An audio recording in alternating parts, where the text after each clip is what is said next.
వాళ్ళలో అంటే మా తెలుగుదేశం నాయకులు కానీ కార్యకర్తలు కానీ పరిటాల రవి గారి అభిమానులు ఎంతో ఆవేదనగా కూడా ఈరోజు వాళ్ళలో కూడా కనిపించింది. మీరు కూడా ఇప్పుడు చూసింటారు.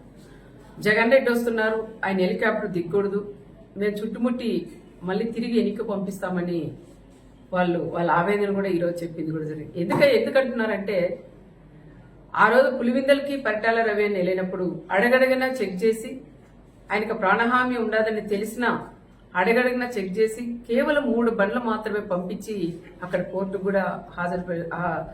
కూడా హాజరైనారనే విషయం చాలా మందిలో ఆ రోజు తిరిగి వెళ్ళిన వాళ్ళందరికీ పరిటాల రవి గారితో ఎవరైతే వెళ్ళారో వాళ్ళందరికీ కూడా ఆవేదన ఆ బాధ అనేది ఈరోజు కళ్ళకు కట్టినట్లు కూడా కనిపించింది.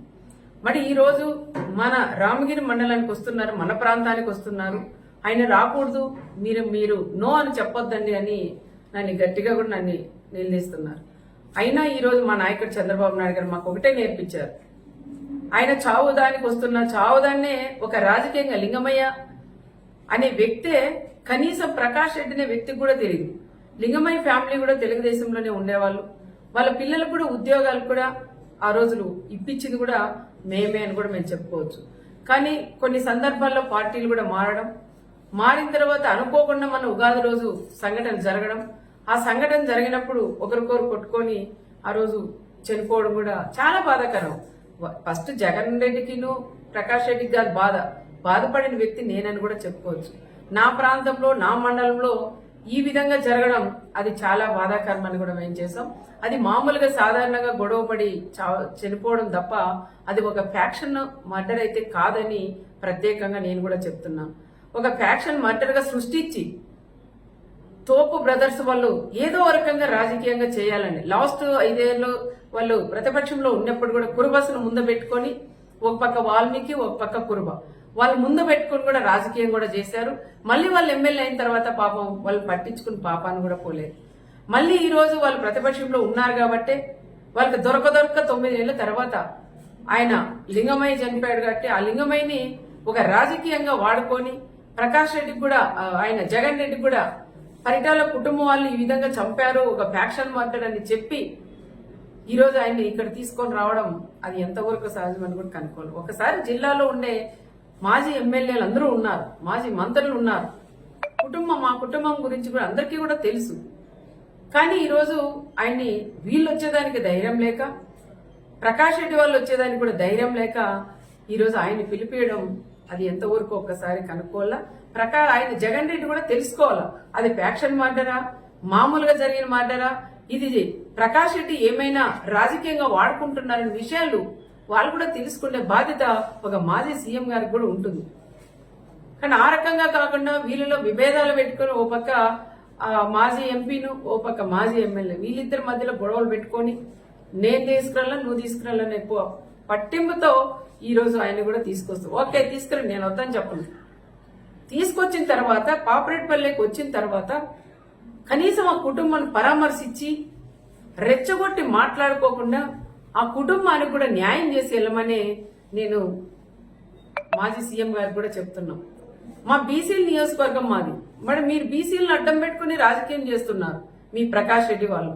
మరి రాప్తా నియోజకవర్గం ఎల్లుండి వచ్చి రేపు వచ్చినప్పుడు నువ్వు కూడా ఒక బీసీకి ఇన్ఛార్జ్ ఇచ్చి కూడా పోవాలని ప్రత్యేకంగా నేను జగన్ రెడ్డిని కూడా నేను కోరుకుంటున్నా. నాకన్నా ఎక్కువ ఈ ప్రాంతంలో ఉండే ప్రజలందరూ కూడా అదే కోరుకుంటున్నారు. మా మంత్రి గారు కూడా మాట్లాడినారు, నీకు అంతగా బీసీల మీద నీకు ప్రేమే ఉంటే మరి నువ్వు వస్తావు ఈ నియోజకవర్గానికి వచ్చినప్పుడు, ఈ ప్రాంతానికి వచ్చినప్పుడు నీకు దమ్ము ధైర్యం ఉంటే రేపు ఒక బీసీని అభ్యర్థిగా నువ్వు ప్రకటించగలవా అని నేను కూడా జగన్ కూడా నేను అడుగుతున్నాం. కేవలం ఇది మామూలు హత్యని ఒక ఫ్యాక్షన్ హత్యగా మీరు ఇది తీసుకురావడం అది కరెక్ట్ కాదని మరొకసారి నేను కూడా తెలియజేసుకుంటూ, ఏది ఏమైనా మా వాళ్ళందరితో కూడా ఇప్పుడు నేను మాట్లాడి నిర్ణయం తీసుకొని సమన్వయం పాటించండి.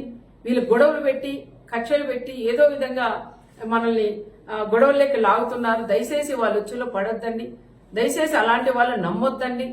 దమ్ముంటే మీరు మా జగన్ని ఆపగలరా అంటారు. దమ్ముంది, ఎవరు మీరు అవసరం లేదు, నాకు దమ్ముంది. ఎంతమంది డిపార్ట్మెంట్ వాళ్ళు ఉన్నా నాకు దమ్ముంది, నేను నిలబెట్టగలను, నేను అనుకుంటే. కానీ మాది అలాంటి సంస్కృతి కాదు. మేము రమ్మనే ఆహ్వానిస్తున్నాం. వచ్చి ఆ కుటుంబాన్ని పరామర్శించి రెచ్చగొట్టి మాట్లాడుకోకుండా ఆ కుటుంబానికి కూడా సహాయం చేసుకోమని మేము కూడా చెప్తున్నాం.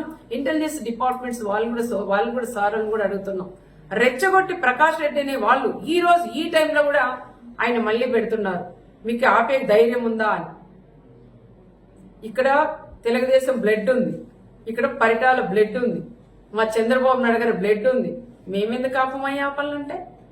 నువ్వు రెచ్చగొట్టి నువ్వు ఆపండి, ఇది మళ్ళీ రాజకీయం చేసి ఇంకా 100 రోజులు 5 ఏళ్ళు దీన్నే రాజకీయం జగన్ వస్తుంటే ఆపారు అని చెప్పుకోవడం కోసమే నువ్వు రెచ్చగొడుతున్న విషయం ప్రతి ఒక్కరికి కూడా తెలుసు.